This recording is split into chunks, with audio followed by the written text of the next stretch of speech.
Hello, everyone. Here we are again, traveling around the world. We ended up in Paris this afternoon. Hi, Lauren. How are you today? Hi, Andrea. It's nice to be here. Thanks for having me. I'm fine. Of course. We were talking about the weather a little bit. It's very cold in Yeah, France now.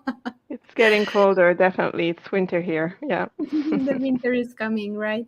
So today we are here together to talk about a very specific topic. But before we are tapping into that, I think the most important thing is to get to know you a little bit better. So tell us a little bit about Lorraine. Who is Lorraine and what's your purpose? Thanks, Andrea. So I'm a French organizational consultant based in Paris. I lived in the US twice, and I love working with multicultural crowds. I love working with crowds. So I work with teams, small and large, leadership teams that are smaller, management teams that are bigger. And I have a lot of fun when I have 100 or 200 people in the room working together to get their work done. And what else can I say? I have explored different areas, different countries, and I'm a very curious person. And I like to bring that curiosity to my clients and always be a step ahead. And What's your favorite food? Something personal. oh, my favorite food. So as you noticed, I have an Italian last name. So I'm actually also curious when I eat. So I love to, if there is something I don't know on the menu, that's what I'll take. And I live in France, so eating well is one, easy, and second, important. So yes. That's true. I have some culinary experiences from Yeah, France, and it's just an amazing yeah, place. If you really want to have good quality food, then it's the best place to go on a gourmet tour. absolutely. So, Lauren, we are having a summit which is dedicated to digital transformation, sustainability, but at the same time, we are also going around the wheel of life and we are trying to bring in as much update and as many things that we can that can help people to, level up and catch up a little bit. So on your side, before we get to your topic, how do you keep yourself updated? Because I'm always asking all the speakers, like, what do you think is a trusted source to gather information nowadays when everything is so noisy and there are so many sources? I mean, what do you read? What do you listen to? Yeah, it's a huge question, especially for someone like me who's so curious, and I'm always trying to figure out what's going on and to find new resources. I would say, I guess, a very good resource for me to speak with my clients or former clients or people in my network to see what their life is like. And so that's what I did recently. I'm writing a book on empowerment, which is why I'm so glad to be part of your Empowerment Summit. And so I went to different people who told me about being empowered or empowering others in their organizations. So it's a great source because it's their perception, at least, or their story of what happened and how they did it and what was difficult, what they failed at sometimes, and what they learned and what they succeeded with. And then when I want to, my tactics for information, as you said, we have so much information around and it goes so fast that more and more information tends to not be verified, or something comes up and it's repeated everywhere without checking where it comes from or what it's about. So I try to cross sources and to rely on trusted sources. So magazines or websites or organizations where I know that they work on the information that they get out. And so it helps me make sure that I don't convey information that is not either. I was going to say safe. It's not a matter of safety, but that is not accurate, is the word I would use. I love it. We were talking about this a little bit yesterday evening with Ellen, who is also involved in digital. And yeah, that's something that people have to learn, how to be curious and how to, not to be afraid to go after the information and check it out, whether it's true, and have this doubt, a little bit of doubt when they go Yeah, healthy doubt that whether it's true or not, or trust it or not, whether you lead with this information or you give it further or you share it with your friends. So there has to be some common or conscious social responsibility about sharing this news. So this is just a warm up until I'm waiting for the people to join in. It's Saturday afternoon in Malaysia, so most probably people are out. So it's a session for the two of us and for the future, I believe. But Alchan is here, and Alchan is saying bonjour, Lorraine. Bonjour, Andrea. Malaysia.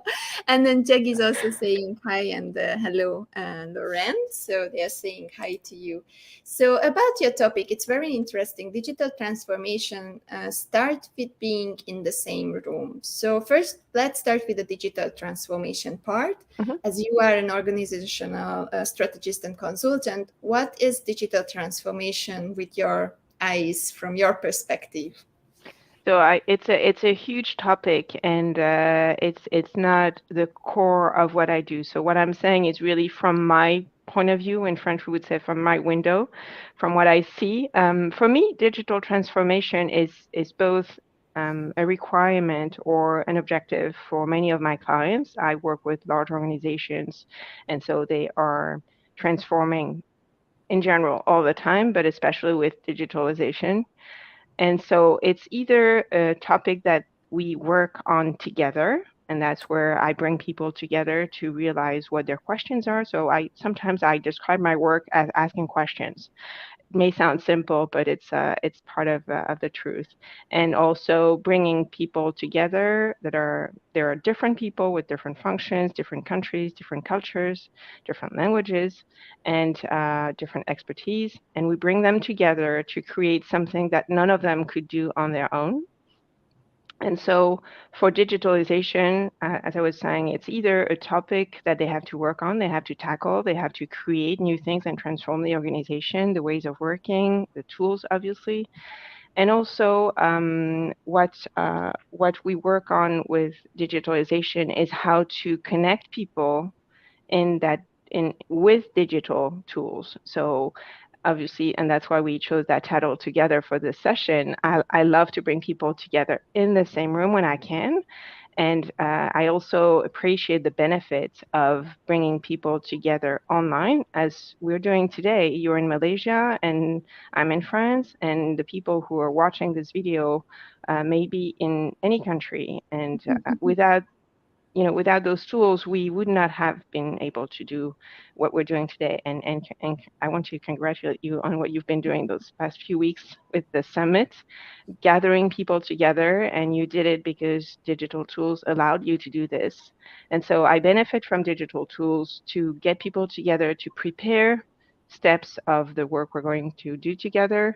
And in between moments when we're in the same room, we use, and I train people also to use digital tools at the most, including, turning a camera on for me is not working online.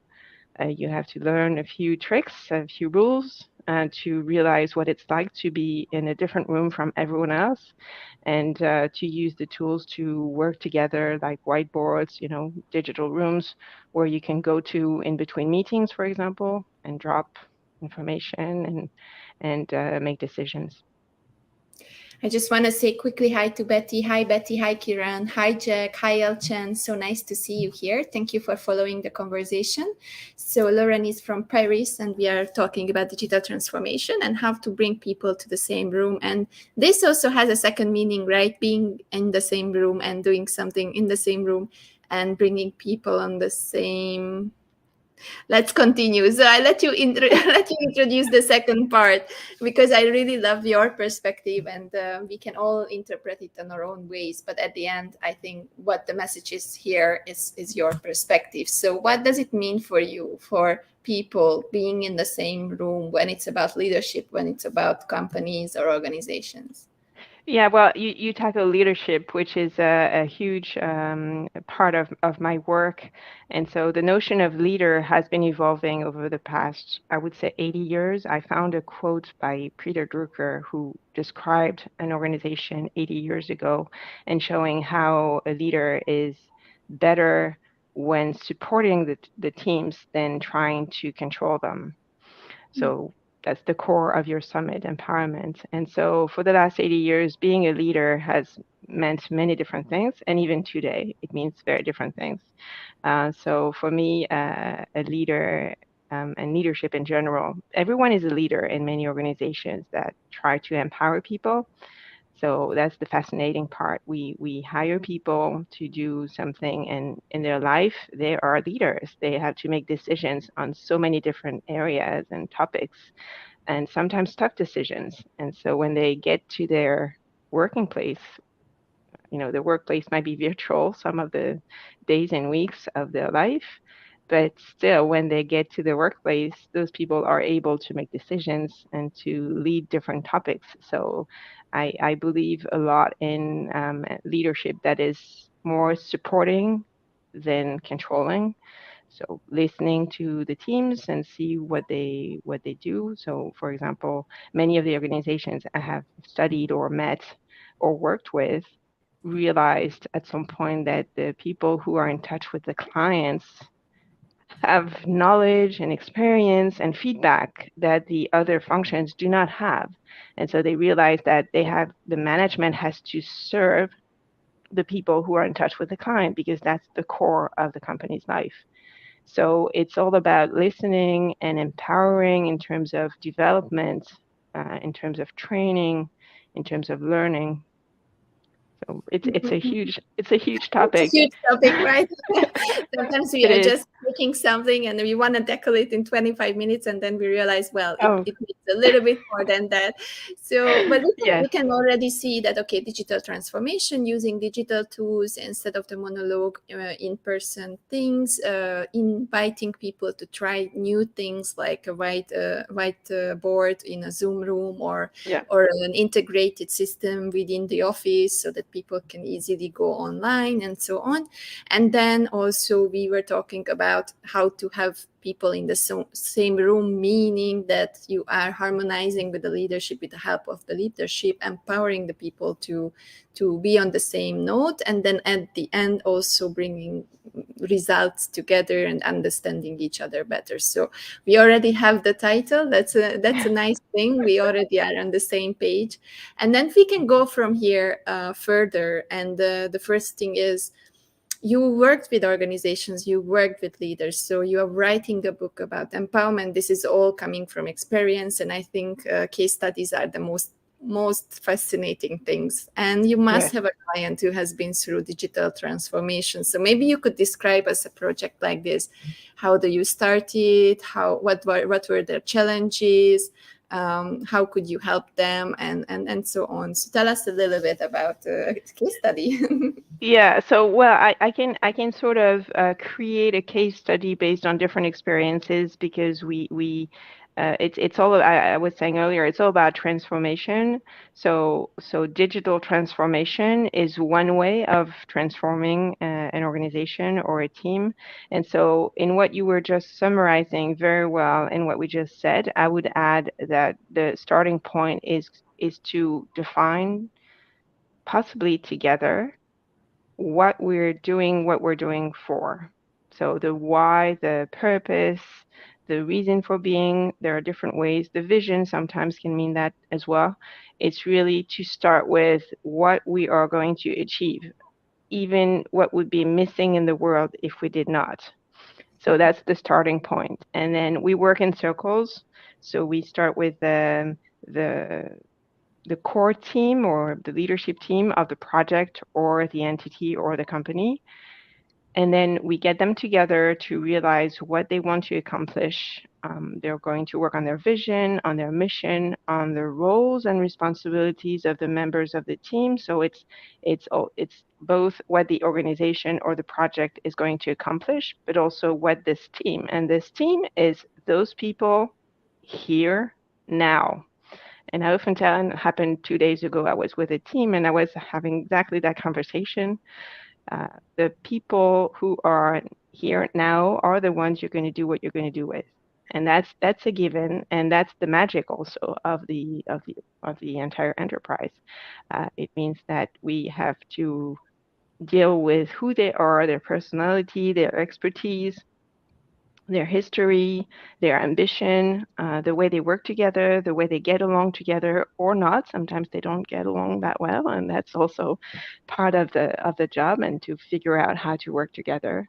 And so we start with that team, and once we've done that, we can sort of, I almost use the physical expression of turning to the rest of the entity or the organization or the project, and to see, now that we know what we want to accomplish, what we're doing that for, we have that why that is really clear to us. The leadership team is aligned on what we want to do, and then we turn to the rest of the organization to see how we're going to do that. And that's a key point, because we bring them along to decide how they're going to accomplish that vision and that why. And the fact that they are asked, how do you think we could do? How do you want to do this? They are going to be in the movement. And that's why I call my company co-dynamics, and I talk about collective dynamics, is because if you want to do things, it's, for me, the organization is a living body. It's a living organism. And if you want to get people to move, you have to ask them what they want to do, and then they will do it. You don't have to go from making the decision to asking for people to behave in a certain way or to do certain things. They will do it. You ask them, it's their decision, and so they feel responsible, they feel entitled, they feel listened to. And so that's the magic of bringing large organizations to move ahead, to move forward. I loved how you described the collective and dynamism, because I think that's something so beautiful, coming from the dancing background, understanding a little bit about people and relationship and connections. I think that's something what is missing from today, to think about how your viewpoint will be reacting with someone else's viewpoint, and how it will actually dynamically change the end result in a project, because that's something that until now, until today, many times it's very rigid. And that's what somehow I found one of the obstacles of bringing something new. So I think that's something that is really missing from the world. What do you think? Why are people so stuck with the rigid ways, and not so acceptive about new ideas and new people, or acceptive, but then referring back and deleting everything and starting again? Oh, yeah, again, a huge question. If I had the answer, I think I would not have any more work to do in organizations. I love what you said about the flexibility and the notion of the connection between dancing or any physical movement and the work and life of an organization speaks a lot to me. I'm not sure. I hear a lot about people, which means everything and nothing, or everyone and no one, don't like to change. I'm not that certain it's true. I see a lot of learners around me, and a lot of innovative and, people who are willing to try things. And they find it's not that they decided that innovation is cool, or because their boss told them you have to innovate, which is probably the least efficient thing to do if you want to actually innovate. But I think that they like to try new things, and they like to experiment. And when they hear about something they don't know, they want to see how it could benefit their organization or their work. So I'm not that sure that people do not want to change, that organizations do not want to change. I think, first of all, they change every single day, just like we do. We are alive, we are in movement. And so I think that it goes back to what we were saying earlier about bringing people into the decision. I think that in organizations, if you have a team or a unit, whatever the size, I work sometimes with 50 people and sometimes with 5,000, not at the same time, but it can be a very small or huge entity. If you bring them along and they get the sense of why we need to do what we need to do, it's not even about change. It's just the life that we're living is changing, the context is changing, what we are capable of is changing. our tools are changing, digital tools, obviously, but others as well. And so if everything is changing around us, we are bound to change, and we don't really think, we don't wake up in the morning saying, oh, I need to change today. It's so natural, I think, for human beings to adapt and to evolve and to learn and to try new things. So if you bring the meaning of all that into the organization, I guess many people, I don't believe that people want to do the least they can do and to be stuck in one way of doing things. That's not what I see. I've worked with 6,000 managers at least in the last 10 years. I didn't see many people who would like to, be stuck in a position and do the same thing for 10 years. I love it. I love it. And once change is on board and everyone is on board and people want to change, then what can keep the change sustainable? Like if you create a new system, and then how do you make it sure that it stays and it's followed up and it's elevating itself and it's evolving? So what makes change sustainable?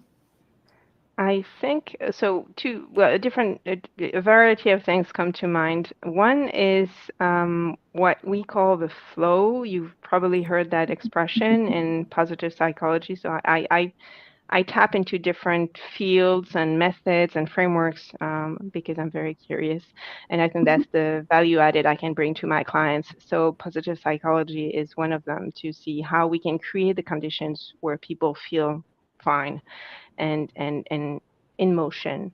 So I think the flow is you can create the conditions for the flow, and it means basically, if I want to summarize very quickly here, to create challenges that are bold enough for people to feel like they are tested and they want to succeed, but they might not. And yet not too difficult, because if it's too difficult, they're going to try, they're going to fail and fail and fail. And then they're going to feel like they can't go further. Excellent. Yeah. Oh, right. It's right in front of you. I love it. I love it. It's a It's the favorite book. Bible.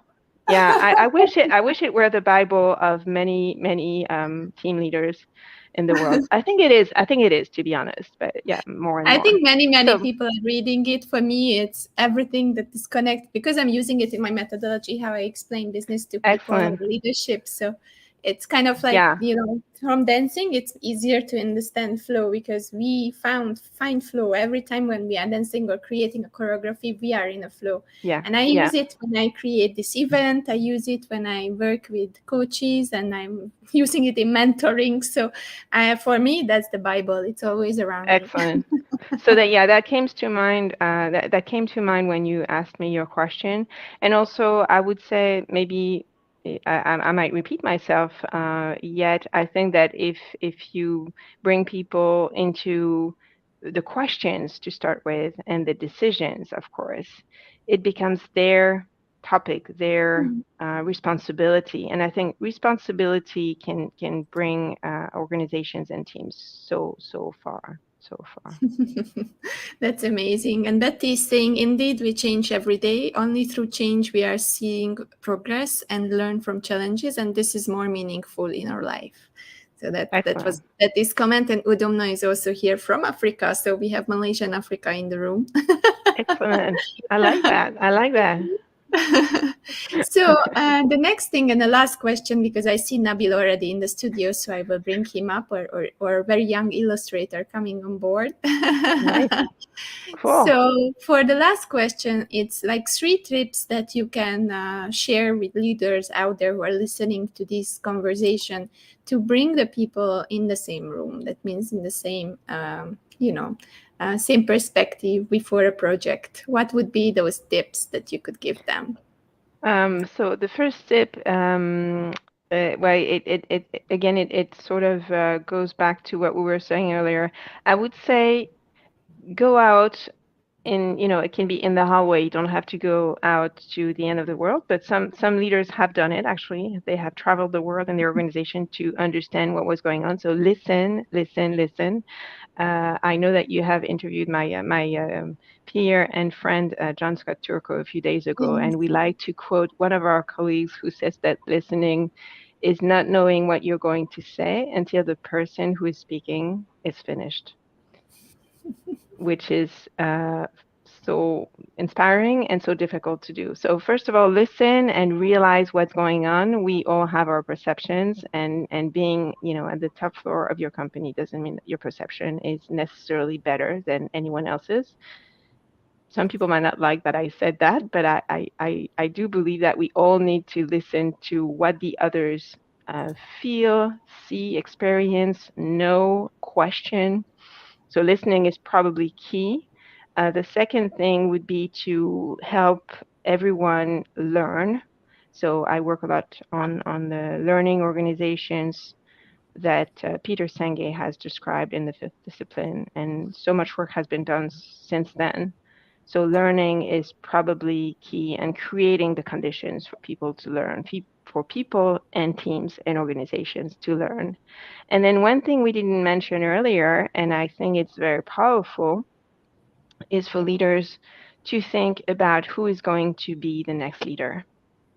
And I've read and heard and seen firsthand both what happens when they do and what happens when they don't, or when they don't pay enough attention.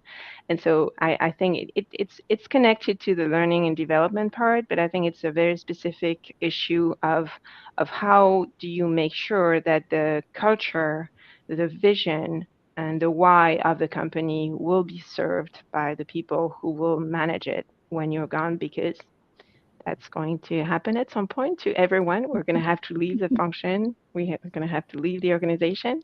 And it's important to create a framework so that the future helps the organization grow. Okay, so we have listening, we have helped people to learn and to create a framework that people can use after we leave. And Betty is also adding here, succession planning is very important when you are working for a company. And then Udumna is adding responsibility indeed brings changes, because it's a challenge and it stretches one. And then Udumna is summarizing, yes, think about the upcoming leaders. So I think they are all on one page. You brought them in the same room. It just happened like live. Thank you so much. So yeah, and as we said, it's in the same room, physically in person, if you can, at least once in a while, and also in the same room virtually as we're doing today, which means to make sure that we know how to use the technology and that we realize what it's like. Sometimes I like to go through, we don't have much time, but maybe that's something you can do, each one of you watching this video when we're done, realize what it's like to go to a meeting room or to a meeting in general in a building, and what it's like to go to a meeting virtually. And you see the difference between the movement, of course. Like I had to just, in a few steps, you don't even have to move actually to change meetings when you're online. And what people sometimes do not realize is that everyone has a different experience, because we're not in the same room, so we don't see the same things. Like what's in front of me is definitely not what's in front of you. It's daytime for you, it's hardly daytime where I am. If I hear someone next door making noise, you don't. So the experience is so different. So just realize what it's like to be online, and handle the tools, because they can allow many, many great things as well. So the combination of the two is key to me. It's amazing. And Betty's saying leaders build leaders.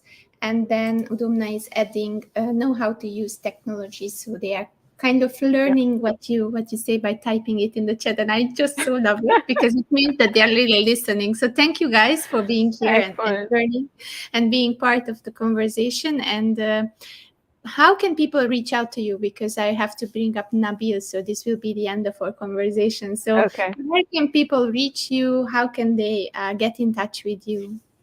Thanks for asking the question. First of all, I would be happy to hear from people who watched this or were with us this morning for me, or any other time of the day for them and for you. So they can reach me via my website, codynamics.net, with a little dash in between. They will find me easily. They can type my name, Lauren Margarita. They can find me on LinkedIn. I'm very often on LinkedIn, and they can connect with my book, that's coming up about empowerment. So it's about autonomy and responsibility in organizations. So I guess, and then Twitter as well. So there are many different ways I to will find me. definitely share this with them, and we will definitely share your book also on our platform. So let me Oh, know thanks. when it's Cool. ready. Yeah, I'm really eager to share. I researched and interviewed many people, and so I'm really eager to share my findings. I've been working on that topic for 10 years, and I just can't wait to share everything I've learned with anyone who is interested. So if you guys are interested, please get in touch. I'll be really happy to have a conversation with you. Thank you so much, Lorraine, and thank you for your early morning interview for you. My pleasure. Have a Thank you very beautiful much, day. Andrea. Thanks so Bye much for bye. having me. Have a Thank great you day. so much. Bye, Bye-bye. Lorraine. Bye. So we had Lorraine in the studio. We were in Paris, France, without any croissant, but with Lorraine and the amazing share that she brought to us. And now we are jumping back to Malaysia, to the world of the kui, and Nabil is coming. Hi, Nabil. How are you? Can you Hello, hear me? can you hear me? Yes, I can Yes. hear you. Yes, How are you hi, today? I'm good. That was a You're very good. nice talk. Yeah, Yeah, you liked it. I'm a bit Okay, that's so nervous. nice. It's okay. We are relaxing you with Lorraine here, so Yeah, you can do your first interview ever because yeah, my first interview about art or anything in general, actually. yes, yes, I think it will be amazing, and I'm so happy that you took this challenge and you are coming on board. And I know that your father is very proud of you Yeah, as an NLP trainer, that you're walking the talk, and then you are coming here, and some of yes, I the am guys in the trying. audience are cheering you now. So Thank you, thank you. yeah, to warm you up, Nabil, because it's the first time you are here, tell us a little bit about yourself. Who are you? What are you interested in? What do you do in your free time? My name is Nabil. I'm 25 years old, self-taught graphic designer. Um, Used to do parkour for about 8 years. Started around 2012 due to like videos that I've seen online of people jumping around from building to building, and it looked very, very cool. And from parkour, I went into video editing, and from video editing, I went into like 2D art, photo manipulations using Photoshop. And this year, my New Year's resolution was to pick up 3D, and I did. Yeah. That's amazing. I mean, this is such a new place, and there are so many opportunities in this space, and in the new digital Yeah. illustrator kind of. Especially in the past 3 years, So the how art did it space change? blown How up. did it change in the last 3 years? What could you see? Um, Personally, for me, it was not very obvious, but I think this year itself, there's AI art generations now. Like you can create art using AI, which is insane. You can just type in a prompt like words, and it will create it'll generate a picture using those words. And now it's even more advanced. I think you can even like put a picture and it will alter it to something else for you. Yeah. There's also NFTs. They you can buy art. That's so true. There are so many new ways of, and I think the pictures was what was first in the first place making NFTs so popular, right? Because it started Yeah. with the blue dogs, with these little Yeah. pieces of some things like. Even children can sell their art, their doodles on OpenSea and the NFT website. Yeah. And people are that's making a lot of money. that's For example, Beeple. Do you know Beeple? yeah. I think yes. He I think he made like over a million on NFTs itself, selling his daily renders, which is insane. It's crazy. What comes to my mind is what like young people would do with all that money. Yeah, yeah. What would you do if you would create an illustration, you would do an NFT, and then you would put it on the market? What would you do with the money if it would go viral? Probably invest. My mom is really big on investing, so I'll just hand it to her and help me invest. Look who's here supporting you. Yes, my dad. Your dad is here supporting you Yeah. in the comments. So, Nabil, becoming Yeah. an illustrator and parkour, we have something similar because it's both art and it's both coming from something that you like to do, you're passionate about, and we know that parkour is a free flow kind of Yeah. sport, Requires right? So you creativity are as well. improvising a lot, right? Yeah. It it's definitely a freedom of expression. It's like dance for you, you Mhm. know. When you dance, you're expressing yourself through movement.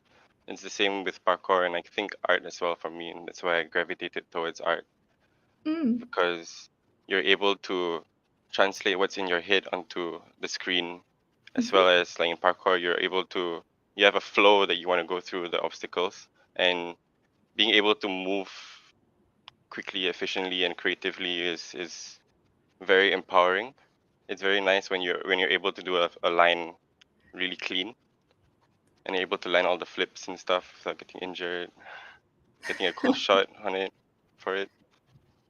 I'm kind of like thinking because Lauren was just talking about the flow in the organizations in for a Yeah, company. yeah, It's I so heard. connected to yours because she's Yes, just making this clean flow by doing her consultancy, and then we can all relate. Like for example, parkour with the yeah, obstacles around it's the same that companies are facing obstacles. So yeah. it's so aligned. Maybe they should learn parkour.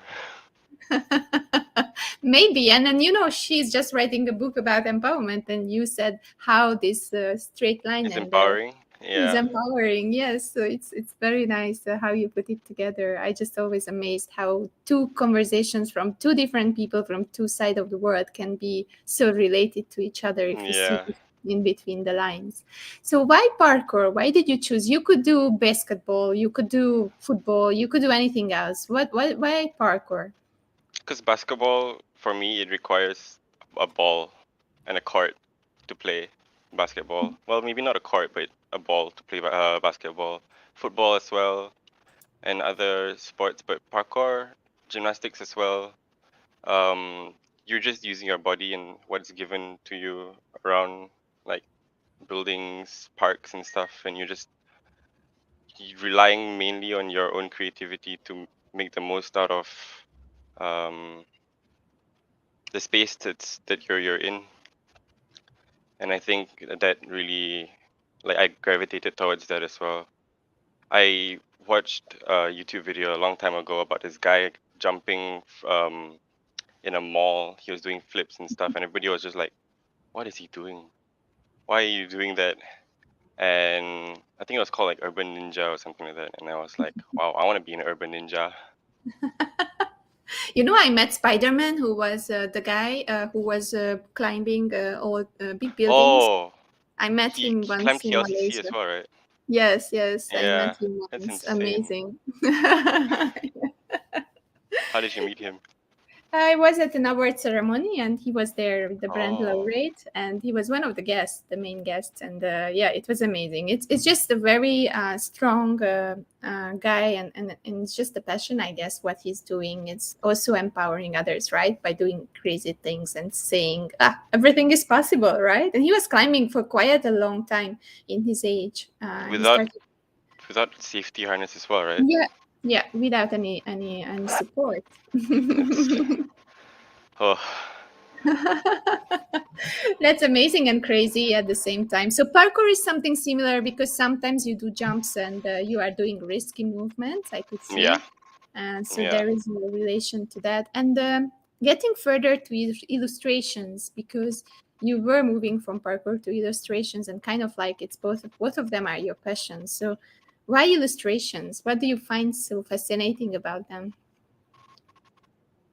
Honestly, I asked myself that as well. But I think it's just the ability to create something in your head Mhm. and have it on your screen is very nice. You know, it's a very interesting skill to have when you're just going about doing your daily tasks and then a picture comes into your head and you're like, wow, how would I make this a real picture that other people can see? It's a better way of translating your ideas, I guess.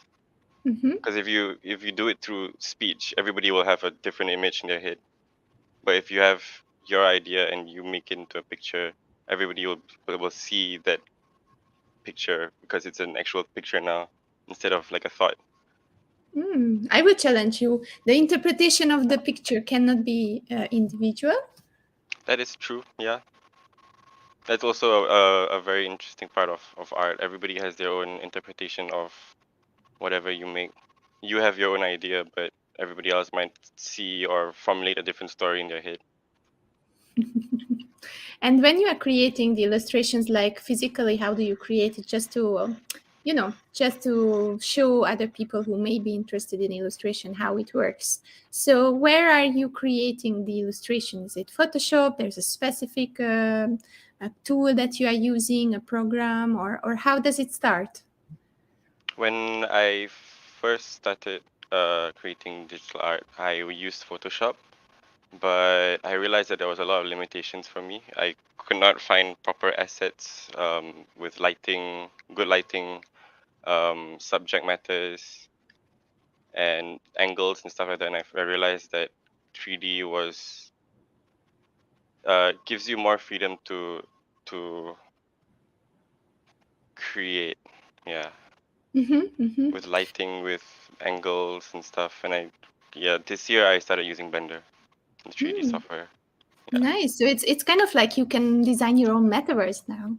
Yeah, I can design my own world. That's It's like nice. The Sims. It's like The Sims. Yeah. We will have a networking event today in Spatial. If you know the Spatial application, someone is designed us a room that we can use for the empowerment Like hub. a virtual reality room? Yes, it's a metaverse room, like in a game. So we will go inside and we will have a networking there just That's tonight. cool. So maybe next time you design our interior. Maybe. Let's do that. That'd be cool. Yeah. Your father has a question. So he's asking, how do you cope in going from body movements through parkour to now sit at the computer creating something without moving your body? Isn't that a challenge? I cope by still going out and doing sports. I've been struggling with finding the balance between parkour and illustration because with MCO I stopped training as much, and I transitioned more into sitting in front of the computer and editing. But now I think this year, now that everything is slowly getting back to normal, I'm trying to find the balance between going out and doing sports and sitting down creating art. I think it's the same for me. Like whenever I have a break and I'm having this beautiful parquet and the rope here, rock here, I'm dancing. So I have to move because it's just crazy to sit in front of the computer like that. I agree. I have this donut, which helps me like train my wrist. Yeah. That's true. It's very good to keep it stronger, and it's also helping with the mouse problem that most of the time we have this mouse illness. I think it's called carpal tunnel when your hands like lock up, shoulders as well. True. So we are going into this topic further, and Betty would like to show. Betty is asking you to show some parkour movements, but I think in his room it's a little bit harder to show. Yeah, no, I don't think that'll be very possible. I have YouTube videos. I mean, yeah, maybe we can. Hi, your sister is live with you. No, it's my girlfriend. Oh, it's your girlfriend. So now we know. Now everyone knows. Okay, so you want to show a video? Maybe we can try if you want. Yeah. Yeah. So it's just pushing the present or the share button, and then you need to share the YouTube maybe in a separate screen if you have some, and then you can just put it on the screen, and once it's up, then I can share it. And Jeg is also hearing about parkour for the first time, so they are very interested. Okay, I have a video. Okay, so let's try. If you want to share sound, then you can share it with the sound also. Or otherwise, you can send the link for me in the private chat, and I can do it on my side. That's also. Okay. I will share screen. Okay, let's try. So until then, guys, if you are Yeah, it's sharing. It's here. Okay. So we can see it already. So this is my parkour team, Team Techari, and I'll show you our first video. Let's see. Nice. It's somewhere in This is Malaysia, in right? Putrajaya. Yeah, Putrajaya. Nice. Mhm. So now Jag and Kiran and everyone can see what is parkour. I saw Yeah, so many that's of me. that was Nabil. I saw so many people doing this in Brazil. It was amazing. They use Yeah. it and they do this everywhere, wherever they go. Very nice. So I hope you like them, Kiran and Jag and Betty. So if you want to do this, Yeah. let's start with something softer. Yeah. I mean, there are classes now. My team is teaching people, so anyone that's interested can just reach out and we can sort. Yeah, Yeah, nice. this is more free running than parkour. Mm-hmm. Free running is like a separate branch of parkour where you implement your own self-expression into parkour. Because parkour Yeah. is mainly moving from point A to point B in the most efficient way, and free running is more self-expression. So a lot of people use free running parkour with gymnastics, hence the Mm-hmm. flips. Some people can do dance as well with parkour, or like even roller skating. I've seen someone roller skate while doing parkour. Yeah, Alchan was a little bit mentioning capoeira, which is like comparing it Yeah, to capoeira a little bit. capoeira, There are some yes. movements. It's a Capoeira is beautiful very, very place, nice. actually. This is Oh yeah, beautiful place. that's me again. Nice. But you can actually like hit yourself very well. So that's a very big confidence booster if you are doing parkour like this, right? Because I Yeah. believe that the first thing that you have to get over is that, okay, what do I fall? What do I fall? One of the When you first things that we learned in parkour was how to fall safely, like how to roll so that you can distribute your impact, and Mhm. how to land safely without injuring yourself. It's probably one Mm. of the biggest things that we had to learn, and Yeah, that's also a lot amazing. of strength and conditioning. Mhm. Yeah. Yeah, I probably couldn't do that anymore. I hurt my ankles 2 times. So if I land on the stairs on the Oh. the sharp angle, Oh then I yeah, can yeah, yeah. just You tweak flip it. my ankle I again. have I have had those before. I've had a really bad one as well.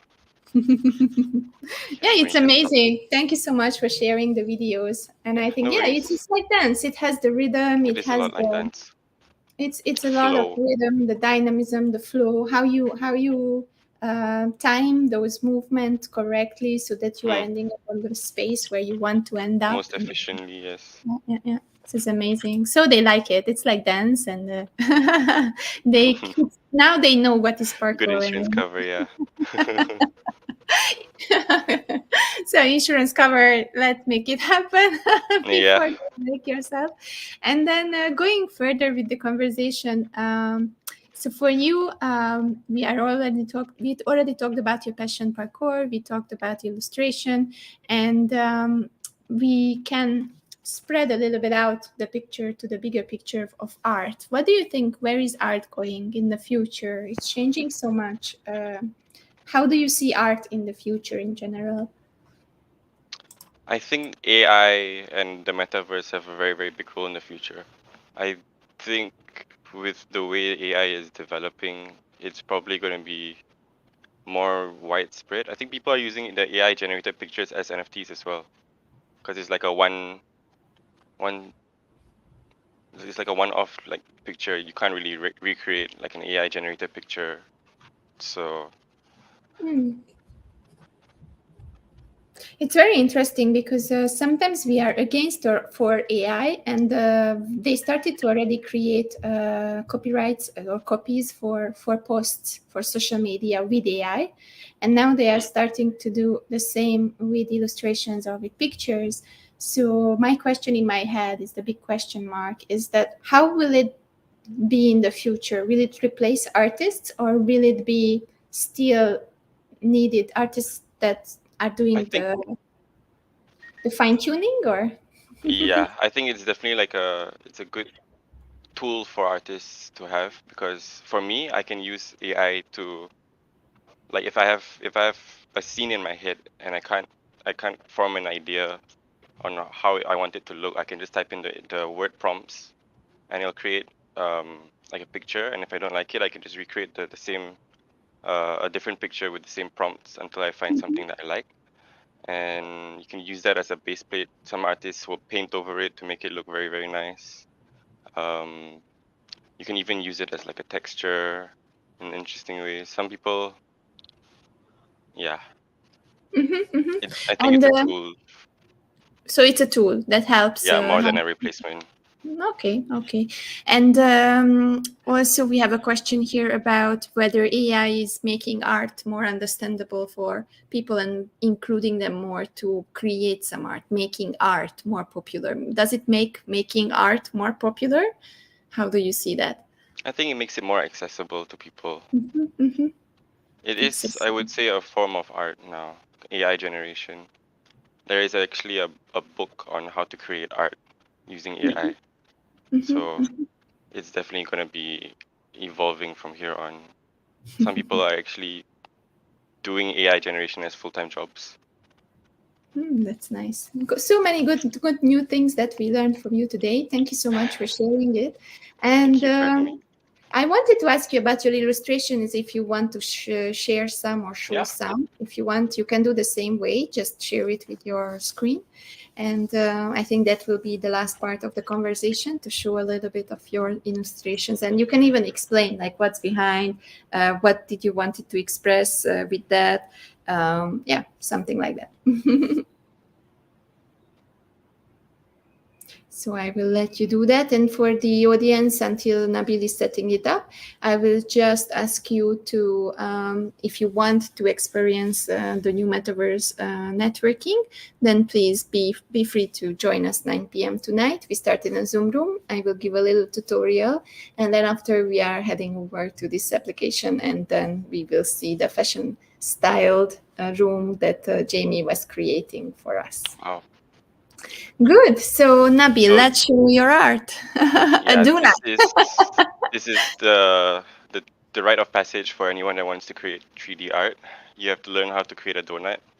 There's a very in-depth tutorial on everything that you would require to learn or create 3D art, and he teaches it through making a donut.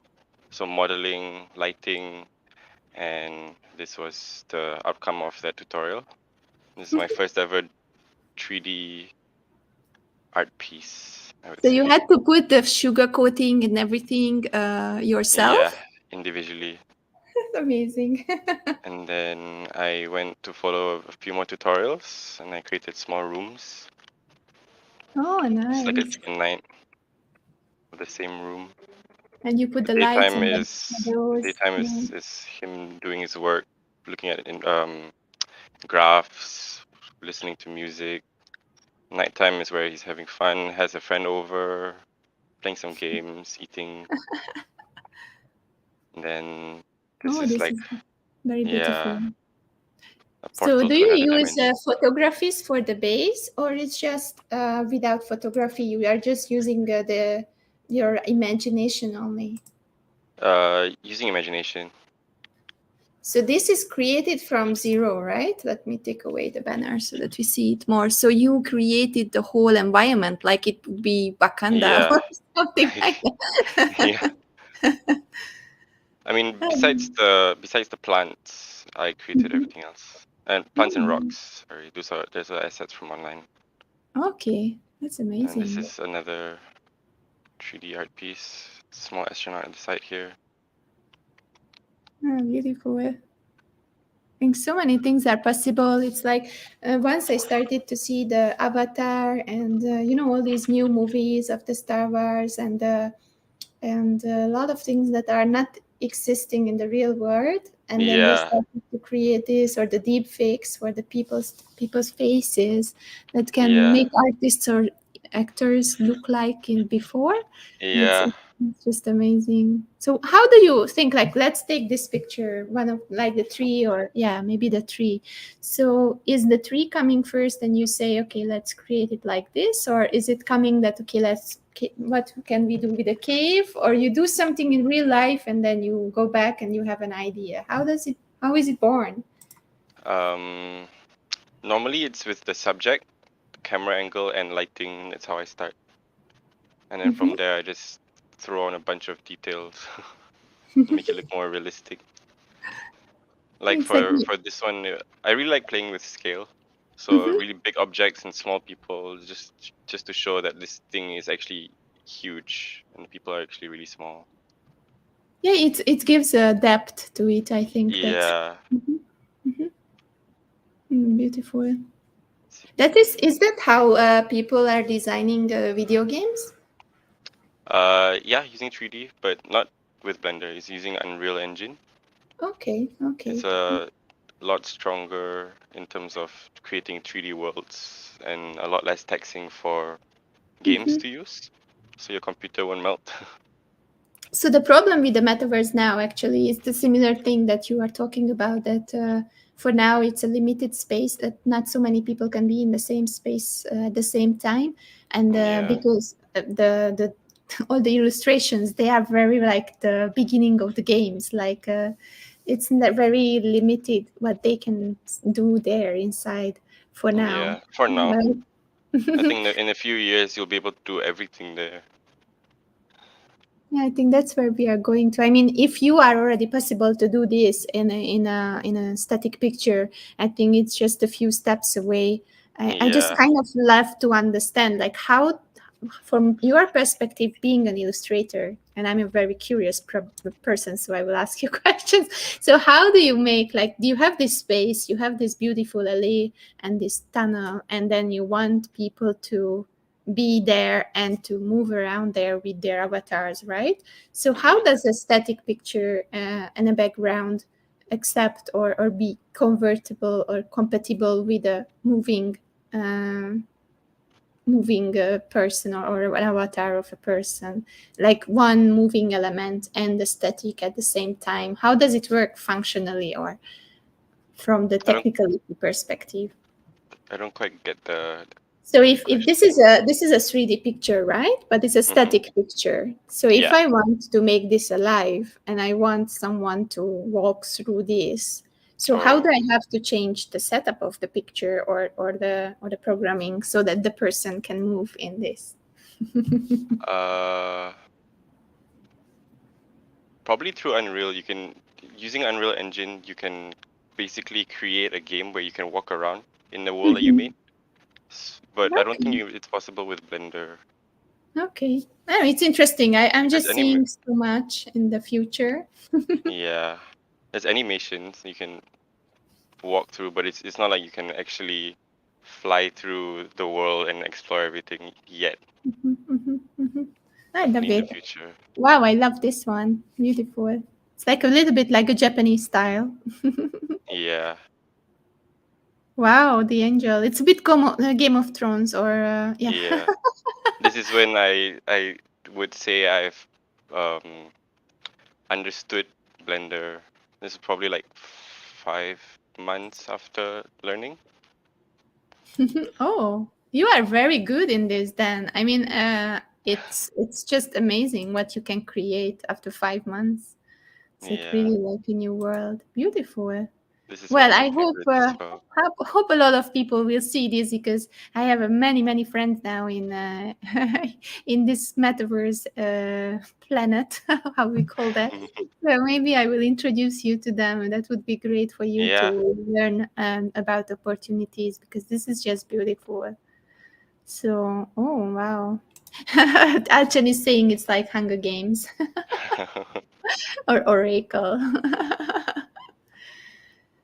So in the IT field, when you want to learn something like this, so what is the course that you have to take if you want to be a 3D illustrator? So how is the program called? What is the course called? If someone would like to venture and learn more about this field. Honestly, I've learned everything from YouTube. Everything Okay. I know is from YouTube. There are so many, like the Blender community is very, very big and very supportive. And there are many forums online where you can ask questions. There are also Discord channels where you can hop on and people will help you out of their own kindness and their heart. Okay, that's amazing. So I think we have to stop because I was so amazed by your presentation that my other link is already active and my other speaker is Oh. already happy. First time I lost my mind, so well done. So thank Let you me so show you much my for sharing. favorite one real quick. That's okay. It's okay. I just have to write him. This is my latest one. Oh, beautiful. It's a Very cyberpunk nice. theme. Beautiful. So thank you so much, Nabil. I really have to go now because someone is waiting for me on another Sure. link. It was an Thank you for having amazing me. introduction. People really loved it, and what you do is amazing. So keep on doing that, and thank you for your father for connecting us because this is Yeah. something very unique that you shared with us. And I hope you like the experience. I did. Thank you for being All such a good right. host. So how can they reach you before we leave the room? How can people reach you? Instagram. Okay. You can just follow my name, Nabil Julius. No space. It's just Nabil Julius. I have LinkedIn as well. Okay, so And please reach out to Nabil on LinkedIn and on Instagram. Follow his yes. name. And if you need anything or you want me to connect with him, please reach out to me. I will do the same and I will connect with him. So thank you so much, Nabil. We really Thank have to you. rush up now. And Okay. have a Yeah. beautiful day and a beautiful You Saturday. too. Bye. Bye. Thank you. All right. So I really have to rush. So I will just quickly close this window and I will be back in 1 minute with another guest. See you. Bye, guys.